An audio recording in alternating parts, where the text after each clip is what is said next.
Welcome to today's episode of CLCI Live, brought to you by the award-winning and ICF accredited school, Certified Life Coach Institute. Sit back, relax, and enjoy today's episode.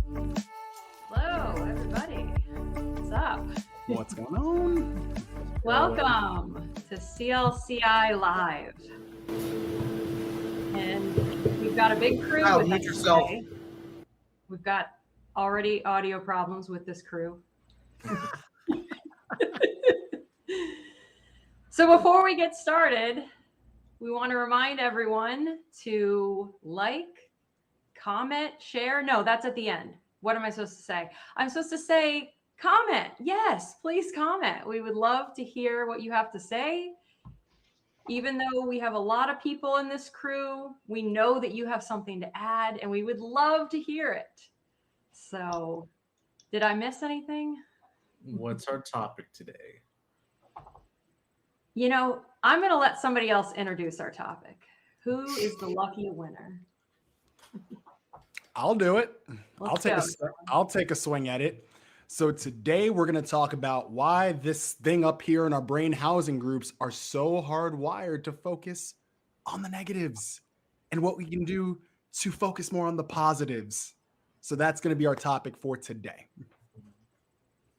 For you psychology nerds, it's called cognitive reframing, where you have a frame where you look at the world, and if you don't like the way that you look at the world or it's not serving you, you can just reframe, have a different perspective. Poof, it happens just like that, right? Yep. Poof. Very easy. Just think differently. See, this is kind of this is getting like almost close to The Secret kind of stuff. You guys know The Secret. Like, you just think. What do you? that? Can't hear you, bro. I know you're saying no. No, because The Secret is about like I'm saying it's close. It's not it. I'm not saying it is, but it's like almost. The Secret is like you put the energy out there, you'll get the energy back, and like that kind of. But it's like I'm gonna manifest success in my life just by thinking about it and not taking action. Like and it gets to that point with The Secret, just kind of silly. This is reframing. It really is what we're doing. Is looking. Being able to look at a situation differently.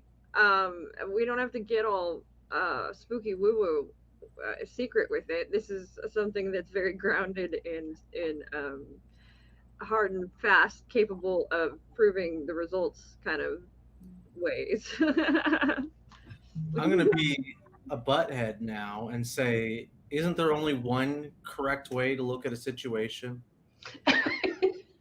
It's just there's the situation that's right in front of me, and I'm observing it. That's the correct way. No, we've not correct. First and foremost, we're going to get down into a philosophical debate, but I think we've done an entire live about black and white thinking, and with that, I mean, outside of like mathematics, correct and incorrect are very subjective terms.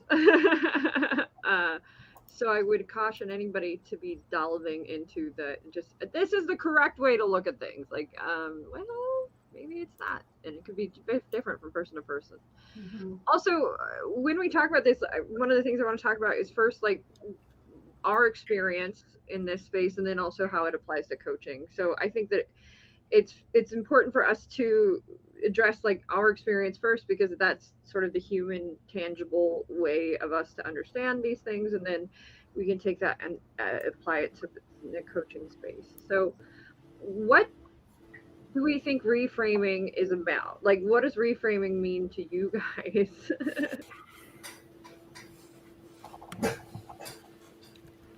I'm just gonna call people out. So now there's so many of us. Sure. Yeah. I didn't want to speak over anyone. I know we have a lot of people here. The question, what does reframing mean to me, just in the general sense of reframing? So, first of all, can everyone hear me all right? All right, cool. Yes, so reframing, if you speak about it in the general sense, can simply be a shift in how you look at certain things, perspectives. When you look at, or you think of something, you look at that thing, If you're reframing something, you're looking at the things around the thing. You're looking at the thing from another angle. So you can see a square from one perspective, you can see a cube from another. So now you've reframed what it is that you're looking at in your head. That's where I'm at. Hopefully that answered that question. Kyle? Oh gosh, I'm getting called out. Well, framing to me, I guess, is just like taking your daily instances or something that happens throughout your life and not thinking the worst can happen, although that's like your human perspective. You're in your genes to maybe think negative and be a protective, but it's being positive and trying to find maybe a different perspective on looking at an outcome that's not necessarily hurting your mental state. So that's reframing to me on where I'm coming from this. So reframing for you specifically moving things to a positive space. I think that for me it can be we can be moving anything in any way. I mean, truthfully, we could reframe something to be good, bad, horrible, you know, awesome, exciting, boring. I think that's pretty crazy when you think about it, that we can look at something and decide how we want to interpret it. Anthony. Yeah, so with reframing, I think people, speaking generally, have a certain framework that they interpret the world through, and some things are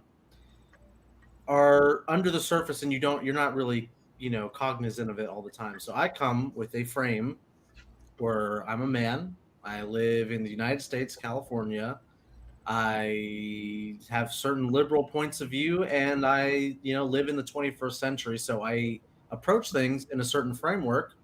Whereas if I read a book by somebody written in the 1800s, they have a completely different framework that they're looking at the world through. So when you're reframing, you're making a conscious choice to try to look at the world through the way someone else would. Reframing can happen, accidentally. Like your frame could be changed, or the way you interpret the world can be changed without you wanting it to be, and that's often like a very sometimes traumatic or overwhelming experience for people. But doing it consciously, you can just do it for your worldview. Like if my worldview is a pessimistic worldview, or I'm a victim, most of the time is my worldview. You're taking a step to think, okay, what would this situation look like if I was this person, or I had this personality trait? And then you're trying to work through that, how that could like be possible, that specific point of view being possible. And if that's a point of view you like or works for you, then you keep reframing it towards things that are beneficial to you. So it's interesting, as you're sharing, you brought up an interesting point, which is the fact that things can be reframed for us sort of against our will, or suddenly, or what does that mean when he says that? What does that mean to you guys when he says that? How about one of the ladies? Lisa? So when you say that reframe, it can be reframed in any way. I'm not following what the question is. What does it mean to me? I think is what you asked. I was talking more specifically about when something is reframed for you sort of against your, like, it just, life happens, right? And suddenly it could be traumatic because now you thought life was one way and boom, it's not.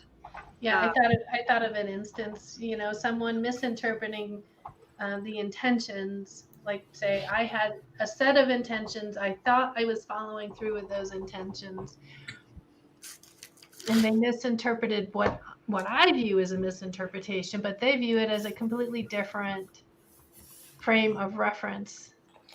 And that's been tragic. Definitely been tragic in that experience of what I thought the direction was versus what they thought the direction was. And there was no amount of convincing and trying to share that thought process I had in that moment. There's nothing that could change the outcome to change that to the negative thought to the positive thought.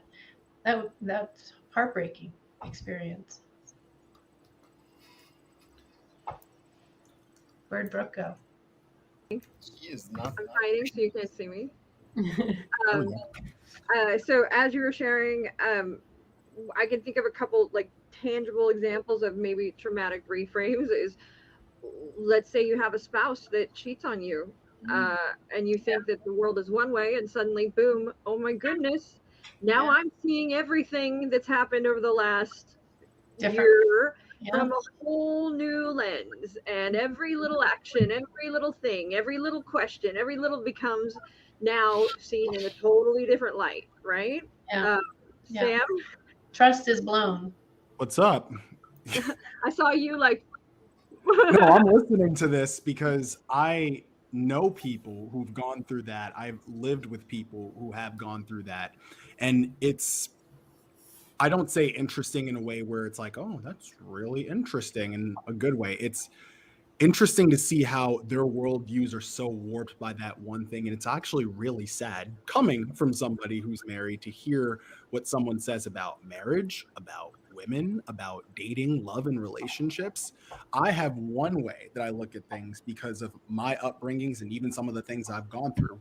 This individual's gone through something totally different, and now they're jaded in a sense from anything even similar to that. So when you said that, that's what I was thinking of. It's just like, oh, how sad. I mean, take it one step further. I've seen couples that they were once happy and now they're about to split, right?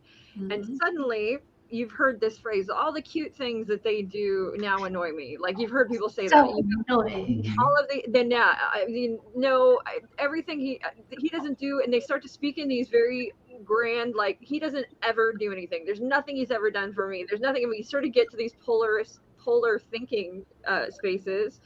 And at that moment, I think what they're doing a lot of times is reframing everything about this other person in preparation to sort of split up with them, to make it easier to like, okay, I don't want to be with this person anymore. So now I'm looking at everything through this very critical, very I'm annoyed lens. Interesting. I mean, I think a tangible example that people can relate to of how we can flex into different spaces depending on what we want, and choose to look at situations depending on truthfully what we want. I've seen people who are not in a moment, I won't say that they always are this way, but more on the manipulative sort of spectrum of things, where they will decidedly begin to decide something they want. And so now they start to reframe situations for themselves and other people to get that, and will just kick things to the door. And it's just an interesting isn't that what marketing is as well, though, when you think about reframing? Ooh. I would say yes, marketing. Reframing, though, I think depending on what you're marketing, it really depends on what you're marketing.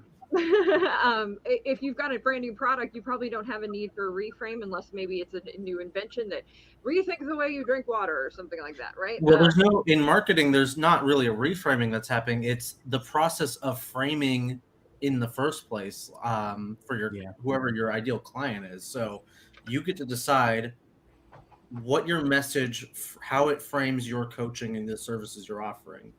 So there was one video that used this example, but I'll like adapt it for coaching. 70%, I'm a relationship coach, and 70% of my clients end up having successful marriages. I could also frame it as 30% of my clients end up in divorce.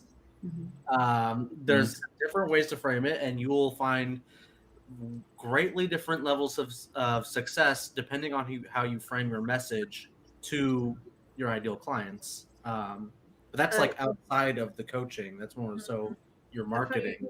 Funny, if we're in the marketing space, example that brings this to mind, and it's kind of it's a less like deliberate, tangible way of framing things, but there are oftentimes advertisers will not like to advertise during like shows that are like very true crime or traumatic, or they won't want their commercials run right after a really sad scene, because all of those people are essentially, they have been primed, they have been framed to be in this really sad, miserable space, and so they're far less likely to buy. So a lot of shows will say, okay, don't we in the contracts do not run our commercials after a sad, negative, or traumatic scene, we only want to run after those like feel good, awesome moments, and so those become kind of like end caps, right? They become these advertising times that are sought after because they know that their product, they're all those people are going in primed and ready to buy. They're in a great mood, life is good, and their oxytocin is good. They're gonna buy. Oh, yeah. I literally just went through this yesterday. We were watching, what was it? I think it was The Rookie. After a sad scene, don't ask me what the commercial was after that. I was too busy being like, what the heck just happened? So thank you for bringing that. Oh, man. No, Yeah. man. I think that brings up a really interesting point because our thoughts are affected, I think, by emotions. So, kind of like what Brooke was saying, for an example, say you wake up on the wrong side of the bed, you get in an accident, you spill coffee on your shirt, you're going to be more likely to think pessimistically about a certain situation and maybe not necessarily take away what actually happened in that scenario. So, you might think negatively if somebody came up to you, maybe you asked your boss for a raise that day. And because you had such a terrible day in the morning, you're like, oh, why did I even waste my time to do that? And you're thinking negatively about that situation. You're not really considering all the factors that maybe led to you potentially getting that raise. Not thinking about the fact that you've been a good employee for this certain amount of time and you did this. I think emotions play a huge role in how we can frame things and reframe things. I would go as far as to say they are the pivotal Yeah. role. They play a pivot, like they are really ultimately whatever happens. What do we have control over? How we react to it, how we feel about it, all of these, life happens, but good things are going to happen, bad things are going to happen. However, you may not call them good or bad, things are going to happen. What we are in control of is our responses. And that though sometimes feels impossible to some people, which is another frame, isn't it? I have no control over how I react, my emotion. I have no control. I can only feel this way about this thing. That's the sort of victim space, right? I where you've just given it up. Yeah. Sam? In a sense, that's both true and false. True in the sense where if you try to take control of your emotions in the heat of that moment, good luck. Like the battle's already on. Like proverbial rounds are already flying and there's no time to prepare at that point. But if you're in that space of peace, when you're in that space of calmness and still, you have that ability to start framing what you are going to do in the midst of something that might trigger you. We talk about this in our classes. It's about asking yourself what triggers you might have, what biases you might have. They're all rooted in some kind of emotion that we've chosen to take on or something that we've unconsciously taken on because we're the products of our environment. Like, here's what you think about this kind of person or this kind of thing versus here in this space where you're calm, just start thinking yourself, okay, what do I want to start believing about something? How do I want to start responding versus reacting? So I think if you do that, you'll have a better chance of taking control of your responses to the moment. Hopefully that makes sense. We've added to the conversation as well. Our filters affect our framing too. I had something with an email today that I framed negatively, yet objectively my reaction isn't necessarily supported. Funny you should say that about filters. Email filters, I had a really good lesson about the really objective part about framing, because I've had some emails where I've set up my filters and I framed it so any email coming from this source, not important. Lo and behold, I ended up missing a really important email from that, and that's what I get for framing things negatively with a literal filter. But to your point, Sue, yes, your filters that you set up for yourself, that information will pass through. If you say that's negative, then everything's going to look negative through that filter. If you say it's positive, everything's going to look nice and rosy through those glasses as well. When I'm in the middle of reframing something, I have to think about what my intention is. It's really coaching myself in that sense. I have to think about, what is it that happened? I have to think about really what is my intention? What is it that I want my outcome? and how do I need to rethink or reframe the who I am in that process, or the steps I need to take, et cetera, et cetera. So that ability to reframe, I think, is an important skill, one that we use with our coaching, but two, that we use with ourselves in order to, well, I tend to like to see and be more positive, right? That, I think somebody else said that. I don't remember who it was. If I get stuck in a negative thought process, part of it is also that I don't want to deny those thoughts because they're still part of me as well, right? I notice I'm starting to get a little emotional in my eyes, so bear with me as I speak. And in that place of not denying those negative thoughts, there's usually some point where I find the reframe, how it serves me. Somebody else used those words earlier as well. So in those streamline of thought, to go through a process for me that allows me to think about a given situation differently, usually allows me to get back into what I like to call calm or neutral state, so that I can really focus in on where to go and what to do and how to process. So when we're talking for me, reframe is a place where I can come down to doing the best look at a given situation as factual as I can. I think that's what I would say there. So I have a couple questions that came up, and then we got to hear from Jen because I see your head nodding. So a couple questions that came up when you were sharing. My first one is, one of the things you said is, I will look and I will decide how I want to feel or how I want something to go. So is a reframe outcome dependent? When you say outcome dependent, does it have to be 1 + 2 = 3? I'm going to say in the adaptability as I flow through it, not necessarily, but outcome dependent is there still. So I don't exactly know how to answer that.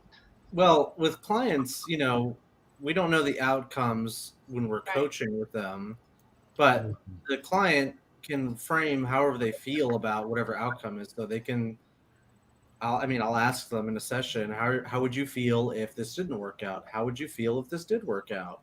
And then they can sort of set the frame for how they will feel when that outcome happens.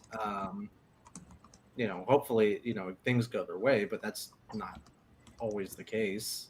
Pam, I saw you nodding your head. Well, okay. Jen, do you want to go first, or do you want me? Jen, Okay, all right. Since you're telling me, here we go. Is it outcome dependent? Kind of. And here's what I mean by that. I'm going to answer this carefully. It's not so much that it's outcome dependent. Your desire to reframe has to be connected to something real about you. Otherwise, it's just arbitrary reframe for arbitrary reframe. And is it going to stick at that point because it's not connected to anything real with you? I say no, it's not going to. So is there going to be a tangible outcome, like I'm going to reach out my arm so I can grab this can of empty Coke Zero? Not something, it doesn't have to be as black and white or in your face. It just has to be something that is truly real. That's what I say to that. So that dovetails kind of into the second question I had, which was, and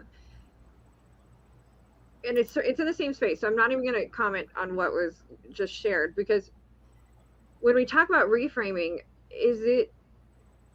how does it work on a timeline? Are we reframing for the future, or are we reframing for the past? Jen. Yeah, both. And so I'll give you an example. And also my definition, I wanted to see how this lands with you guys, for reframing is simply finding another truth. So like Anthony gave that example about 70-30, both are true or could be true. my example, which is also relevant to past, present, future reframe, it took me nearly a decade to get a 4-year college degree.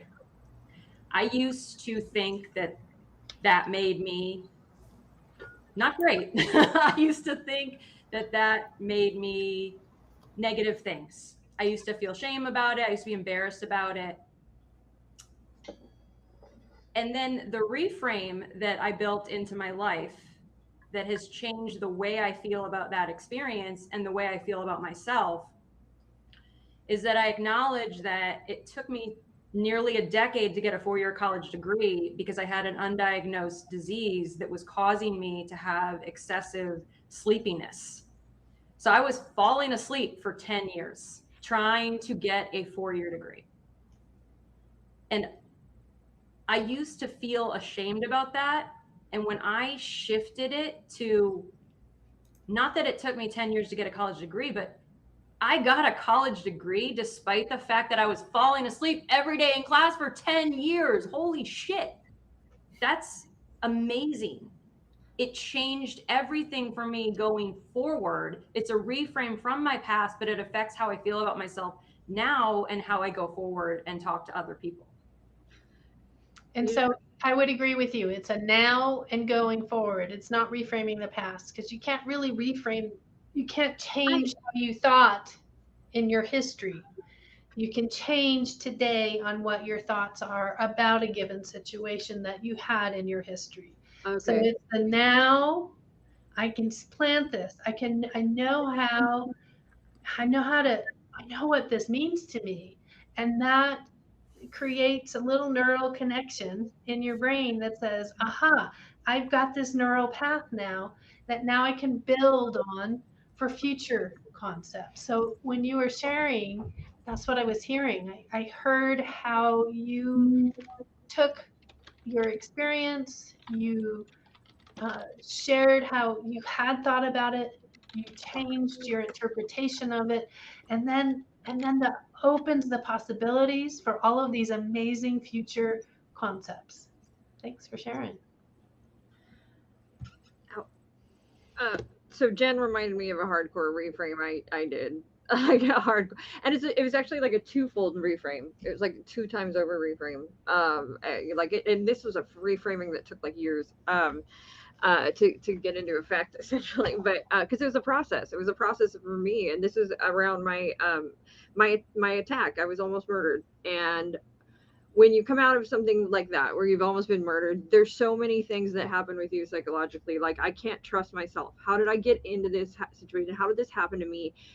I can't trust myself because this happened, right? You a lot of people think that you're just going to blame the other person, but I immediately went to a space of, oh my God, I'm blaming me, and now I'm scared. I can't trust myself. How can I trust anything else when I can't trust myself? So, but then I found that if I stopped framing myself as a victim and I started framing myself as somebody who's capable of identifying the choices I made and the red flags I saw, the moments that happened, how I could the next time, how I was a different human being, that I was somebody now capable of understanding what those things were, that I would not get myself into that same situation. And that brought me a tremendous amount of comfort.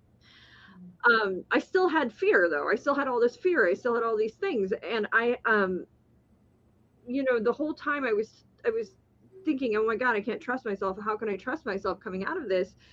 And I think it was Lisa that actually said this to me one time. We were discussing this, and we were discussing about how I was, how scared I have all this fear, and there's this fear, and how do I handle it? And when I realized that I saved my own life, at the end of the day, in that attack, I was the one who managed to scramble and grab a phone and call 911 and get them there. And I saved my own life. And I also stood trial. I also got on a stand and faced that person, and all of those things. And I was like, wow, because you feel so weak. And then when I reframed that, and I was like, oh my God, I saved my own life at the end. I not only that, I've hopefully done something that will save somebody else's. that for me was a really powerful way to stop being scared. And it helped me so much in stopping being scared, was just to give myself that credit and stop looking at it like really truthfully, like it was something that happened to me and I had no effect in it and just happened, but go, hey, wait, no, there was something I did that was kind of awesome in this. And that completely changed the way I looked at that incident in my life. So, and So that that- definitely affects my future. You know, that fear is not there like it once was. It certainly is not. So then let's say then as coach is sitting down with you, Brooke or Jen, and you're telling them this before the reframe happened. You have your frame that you're not entirely comfortable with. Is it the coach's job to reframe the situation for the client if they see that there? Or is it the coach's job to maybe suggest, is there a way to reframe this to the client and invite them to reframe it? Jen? So I actually came to my reframe through a coaching session. So I feel like I can speak to this a little bit. I'm not sure if it was right, but it worked for me. It was simply, I was sharing my version, my story, my narrative of who I was. And I was sharing it from a perspective of, you know, I'm the victim of this, you know, this disease, this condition that caused me to not, you know, be a functioning adult. And I, you know, just took forever to go through college, and it's so sad. It's so pathetic. And she said, you know, I'm hearing something else. I'm hearing this strength. I'm hearing this perseverance. I'm hearing this drive, this you never gave up, and look at where it got you. And it was like, what? Oh my God, again, finding another truth. Both were true. It just depends on which way you look at it. And when I got offered that other way to look at it, I never looked back, because that felt like, oh, that's it. That's me. That's my truth. That's the one that I'm going to carry with me. Oh yeah. So one question, what, in carrying that with you, what did that, how has that changed your world? I don't carry guilt or shame over taking almost a decade to get a college degree. And I did before. I carried guilt and shame. I used to think maybe I shouldn't have even gone to college. Maybe it was a total waste. I'm not even using my degree anyways. What does it matter? All of that. And so I carried all of that with me into my daily life, into my interactions with everybody. You could see it on me. There was this piece of me that was just clinging to that. And when I saw the opportunity to release that, never look back. So there's a question in the Wait. First, can we get Sam? Sam is excited back there. I gotta give Sam, and then we'll do the question. Well, actually, they're kind of related. First things first, if we have learned anything in this live stream, it's that the people at CLCR are freaking awesome. All right, Jen, Brooke, big ups to y'all. All right. To answer Anthony's question, is it our job to reframe our client's world for them? Directly speaking, no, it's not. Are we to hold that space for them to get that opportunity for a reframe, much like Jen went through? Absolutely. So it kind of goes to the question, and I kind of thought that was going to come at some point. How do you find that balance? And I don't want to take away from the answering to that question, but as coaches, if the client is going down that road themselves through the words that they're speaking and the coach is following, that's one thing. If the coach is looking at it from an outside view and saying, I need to get this client to reframe their world, that's where we're going to draw the line there, because as we learn here, it's a client-led process. And if that's where the client's going, so it all depends on what was said before and what's said after, context of the conversation, to Anthony's point. Yeah, and Brian, if you guys want to put up Brian Mitchell's question so everybody can read it, how do you find the balance between leading a client into a reframe and DSM-5 realities? Does it mean nailing the intake and understanding more about your client from the start? I don't know if it means you have to always nail the intake, and because there's only so much you can learn from that intake before it becomes a friction rather than an easy process to get to you. But when you're in that situation, like let's say any sort of past trauma happens and it's brought up in the coaching session, and there's an opportunity for a reframe, of course, that's a place where as a coach you want to tread carefully, because I'm not trained in the DSM-5, nor am I a psychologist. But there are opportunities that arise where you as a coach can ask, well, is there another way that someone else could see the situation? Is there an alternative point of view out there? And open the door for exploration, without really having to address like the psychological or trauma aspect of that. Lisa, I want to kick it back over to you too. So I had a lot of dogs barking, and I'm not sure of all that Anthony said. So if I repeat what he said, please bear with me. But going down the highway of answering, it's you following the client. You're following what that client is saying. When Jen shared, she got to share her whole story. We didn't interrupt and say she should have done this or right. She told her story. As we go down in the beginning of our coaching, we kind of pick into what exactly we hear our client is saying. But there is a time when you become more seasoned and you're not using your own filters in this space. You become more seasoned with the process, trusting the process and what you're hearing that client say. But you're also hearing what they don't say. This is not the place of what you think they ought to be saying. There's a huge difference in that practice of learning to really listen to what that client says allows you to grow within the coaching process to hear the words that they're not saying, yet they really are saying. So I'm going to go on a limb and guess that that's what happened in, Jen's experience as well. In that place where her coach heard her speak about how she still got up and went to class. She still did this in class. How she accommodated herself. And so those words that Jen didn't speak became really loud and clear in that exchange. That also takes time for you and your client to get into the process of coaching and trusting the process. I'm going to say mostly it doesn't. Can it happen the first time? Yes. But I'm going to say it mostly doesn't, because there's usually that learning to grow into the process of coaching. So as far as DSM-5, like Sam said, I think Anthony said, we don't utilize that therapy side of things. That's not for us. We refer out in that space.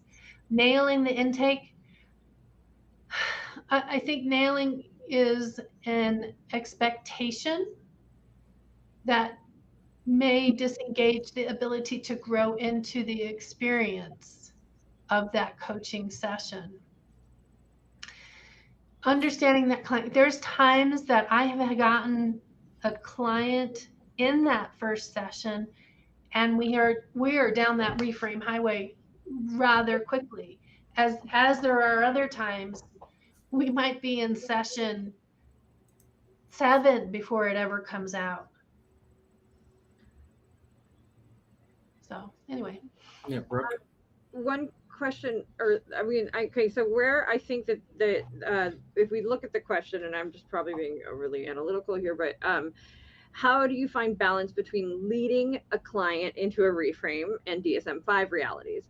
Does it mean nailing the intake and understanding more about your client from the start? So where I think that I would say probably no, truthfully, because I think that the reality is when we talk about removing blocks, When we talk about limiting beliefs, when we talk about these sort of things, we are talking about things that affect our clients, and those things that are affecting our clients are going to come out at some point, right?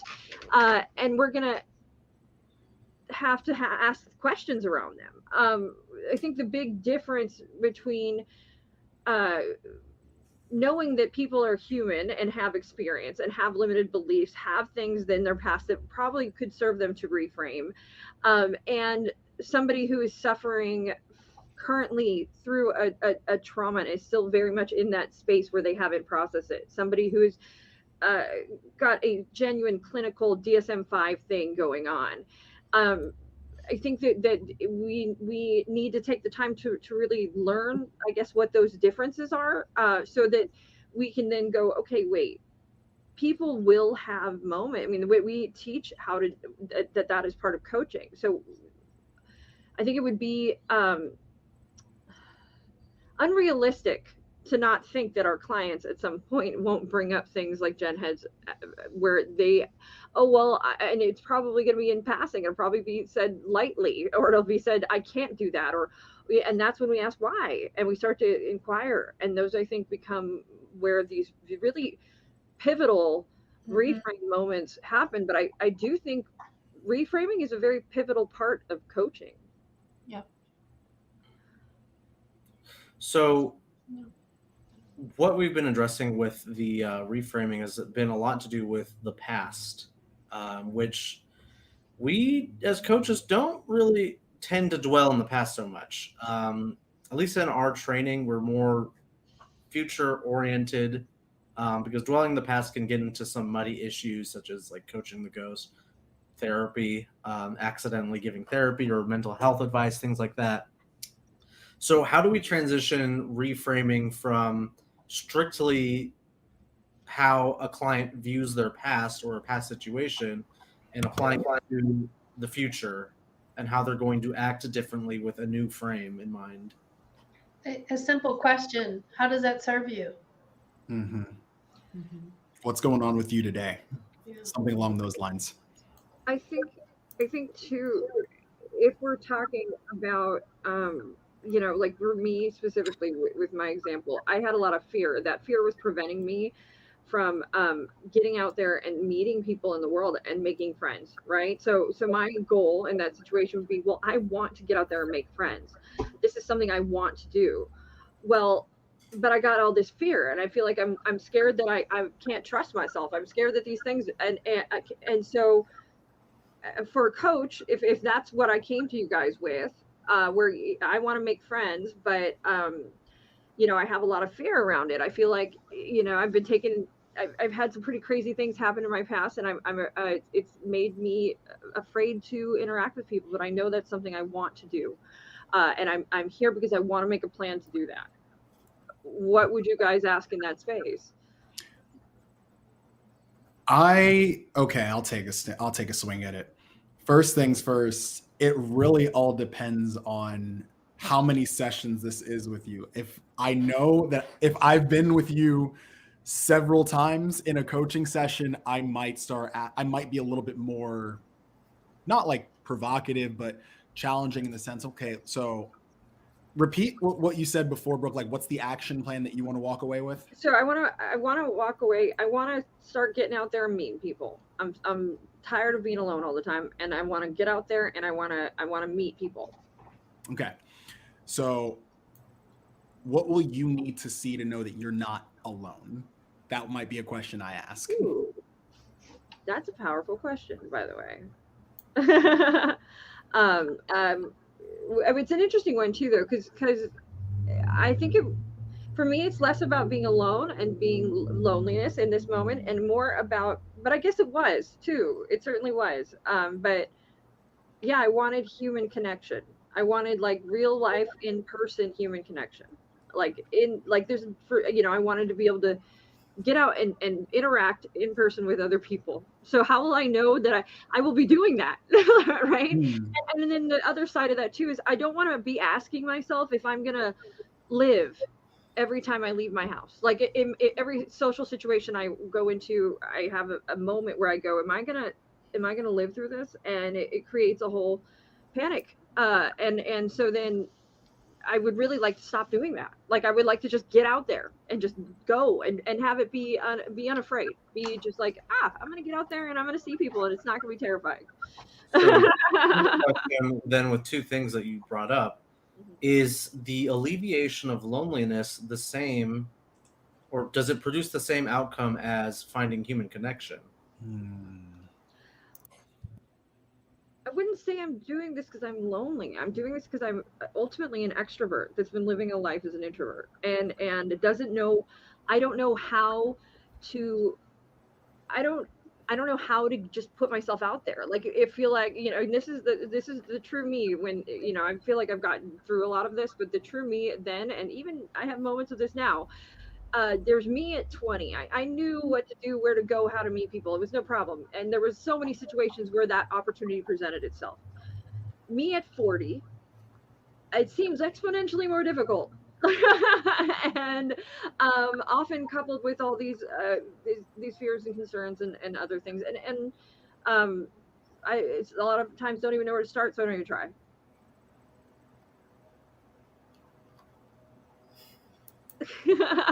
Thank you, Sam. It gets me every time. Every time. I'm just like, messages. Sam wrote what we were all thinking, that Brooke doesn't look 40. Right. every time it gets me. I'm telling you. So, Brooke, I would probably ask you, what is it costing you to continue living life as an introvert when you feel like an extrovert? I come to life around people. Like I can be home all day and, you know, doing things, and I'm in my head and I'm just sort of going through the motions. But the moment I'm around other people and connecting with other people, and it's like my light turns on.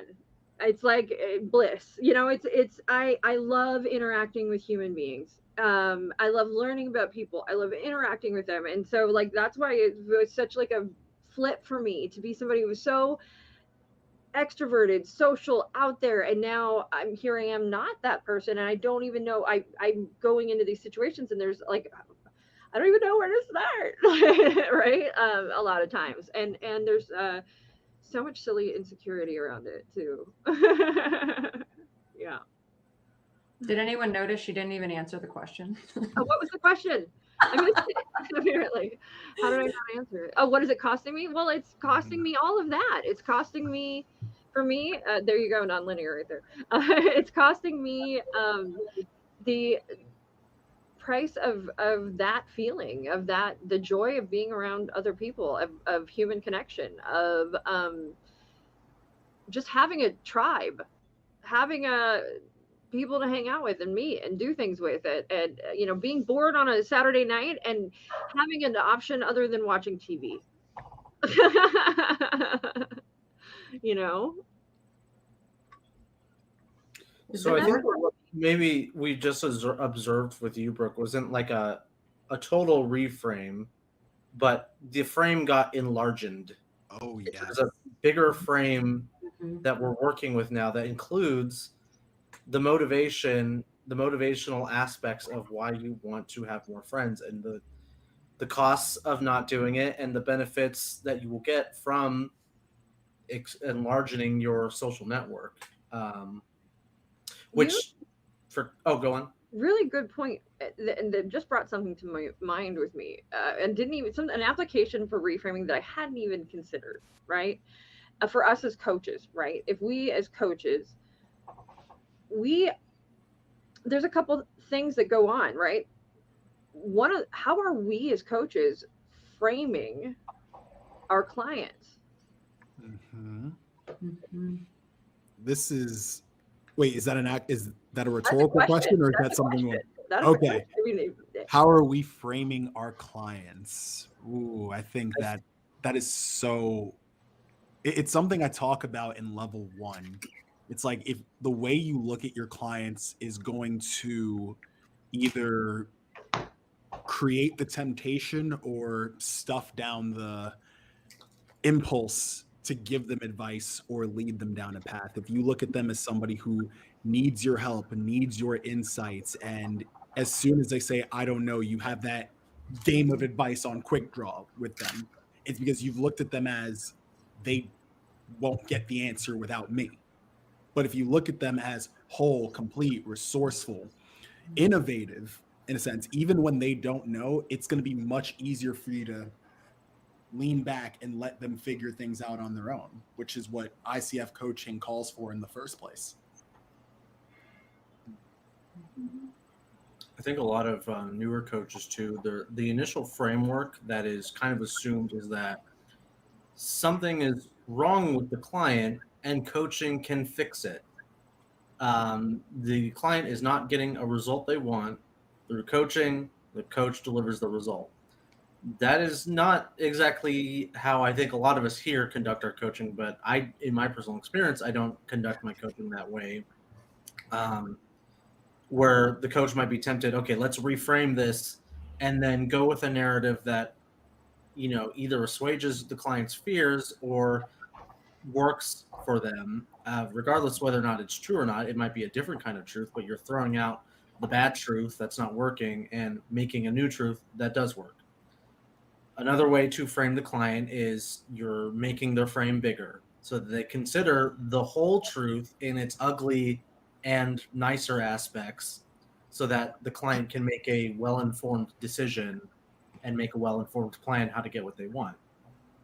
So that's how I frame the client, but there's probably a bajillion other ways to do that too. I think too, as a coach, we might start with our frame of our client being this big, but as we get deeper and deeper, the frame is going to become a lot bigger and bigger for us as coaches. And I think it's important that it gets bigger. And I think it's also important that we realize and frame it as we don't have all the answers because we're just scratching the surface. So that's why we got to dig and remain in that curious place and keep asking those questions so that we can make and understand the frame better and understand how to ask and assist our clients so that they can do the same. Definitely. And really what I'm hearing is this: it's educating ourselves in the process of who that client is and wants to be. And we can't be educated unless we really listen. There's a lot of words out there that says, just listen. We got 2 ears to listen. Let's talk. The idea is just listen at that deeper level and really hear what the client is saying. And when we do that, I should not have their answers. No. There was something that I don't remember exactly when it came up, but as far as having a frame for our clients is concerned, I think it's important that we as coaches periodically check in with ourselves to see if we even have that frame, because sometimes it's a lack of frame or a lack of awareness of the fact that we have a frame that can trip us up. And that moment, again, where the client doesn't seem to have an answer in a coaching session, or session 3, session 4, session 5 rolls along and they don't seem to be moving forward, those perceived failures or plateaus are going to create a frame for us where we look at our clients as unable to find an answer. Now we got to jump in there. So I always say I'm meeting my clients for the first time every time. I'm meeting them every time as whole, as complete. Even if they plateau, they're still being met for the first time, and I can ask more about whatever plateaus there are, either the client or am I looking at this as a plateau or am I just being impatient here? And again, leaving it up to them to show off I say this appropriately, the beauty of their frame. That is where I'm going to stop right there before I say something weird. So guys, You get what I mean though, right? I have one question for all of you. What does your frame look like? Strong and My healthy. frame is like, Man. for you literary people out there, it's like, gosh dang it, what is that book called? It's by Oscar Wilde. The portrait of Picture of Dorian Gray. Dorian Gray, yeah. Yeah, if I look at it, then I'll die. So I can't analyze my own frame. That's the answer to my question. I would say my frame has a bunch of smiley faces around it because I try to look at everything glass half full. Obviously, when emotions kind of take over sometimes, you think of things pessimistically, but I do my best to always remain in that frame mindset that things in the end are always going to work out.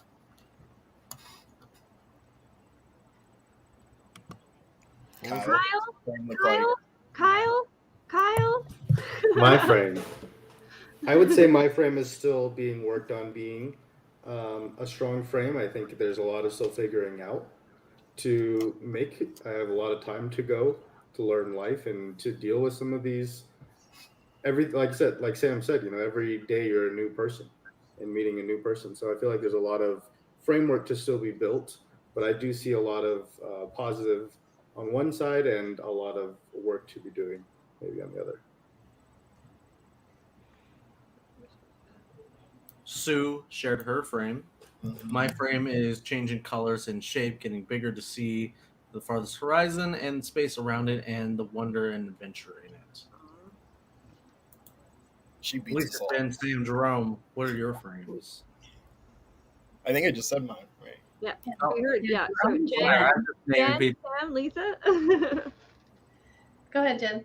My frame is through the lens of love. It's so cheesy, but it's so true.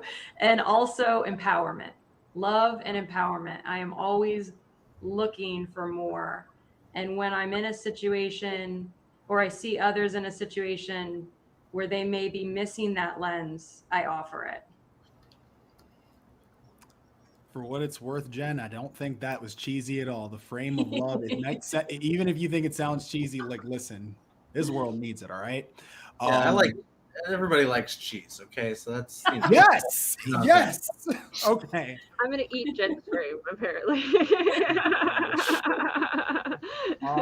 So I'd say my frame is follower of God, day in, day out, learning what that means to walk it out practically as a husband, as a friend, as a family member, and just being sensitive to that lead and wherever it takes me for the rest of my life. Lisa? I love everybody's frames. I think it's all interactive. I think the connections. So I'm trying to describe my frame. It's an open, interactive frame, one that changes and yet still remains the same. It's one that has its humanness, but it is, the fluidity of it and the ability to learn from it, the love and cheesiness of Jen's as well. Love and empowerment. Yeah, kind of like the one behind me. Yeah. Brooke? My frame is a goofy frame. But it's a solid one. It's a consistent one. It's that's I think a very I guess you could say cornerstones of my frame is that it's solid, but it is goofy and fun. So while it can take life seriously, it knows to laugh and not take it too seriously. I think that's all my frame needs to be right now. A frame that does not look a day over 25. Thank you. Sam, you could come on again. I'm confident. Right. Brooke would appreciate it. Just saying. All right, that's it for us, guys. We did it. Yay. Woohoo! Do we want to? I think we should close out here with Brian's comment. Yeah. He said, Sam said something profoundly powerful in level 1. It is way more powerful to be curious and interested in people than it is to strive to be interesting to people. And I've heard Sam say that as well. I agree 100%. There you go. And with that, we are done for today. So we'll see you next week, Tuesday, same time. Please like, share, comment on this. We will respond to you guys. Hey, and you YouTube watchers, I'm calling you out specifically. Make sure you subscribe. Subscribe to our channel. Do it. What Thank she you. said. Join us on our 3-day intensives. Yeah, take that too. Have fun with us. Come on. All right, we'll see you guys later. Hey everyone, thanks for tuning in to today's episode. Once again, this is brought to you by Certified Life Coach Institute. We're an ICF accredited school who certifies our life coaches in 3-day online intensive courses. In addition to other podcast episodes, feel free to check us out every Tuesday at 4:00 p.m. Pacific Standard Time on YouTube or Facebook for our CLCI Lives, where we get together and discuss various topics that are centered around sharpening your skills so you can become a better certified life coach. For more information, feel free to visit us at certifiedlifecoachinstitute.com. Until next time, be well.